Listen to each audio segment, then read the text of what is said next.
পড়াশোনা করার কোন সুযোগ আছে?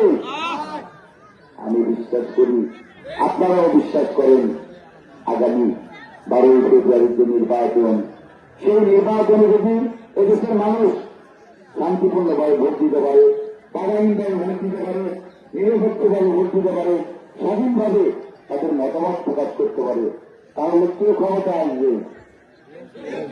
আপনারা বলেন, কে ক্ষমতা আসবে? বিএনপি ক্ষমতা আসবে। বাংলাদেশের শতভাগ মানুষ এটা বিশ্বাস করে। আমরা কি বিশ্বাস করি না এটা?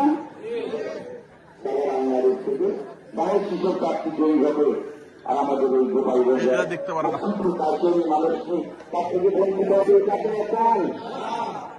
এজন্যই আমি আরো বক্তব্য না দাঁড়িয়ে আবারও আপনার এলাকার সন্তান হিসেবে, আপনার ভাই হিসেবে, আপনাদের প্রতিনিধি হিসেবে বিনয়ের সাথে আপনাদের বলবো, আগামী নির্বাচনে আপনারা ধানের শীষের প্রার্থীকে জয়ী করবেন।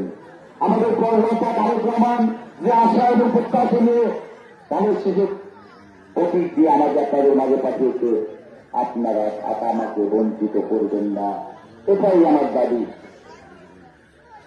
আমি আপনাদের কথা দিয়ে যেতে চাই, আপনাদের ভোটে যদি আপনারা যদি আপনাদের প্রত্যক্ষ ভোটের মাধ্যমে যদি আমাকে জাতীয় সংসদে পাঠান, জাতীয় সংসদে গিয়ে আমি যদি আপনাদের সুখে দুঃখের কথা বলতে পারি, আমি আপনাদের কথা দিয়ে গেলাম, আপনাদের ভাই হিসাবে, আপনাদের প্রতিনিধি হিসেবে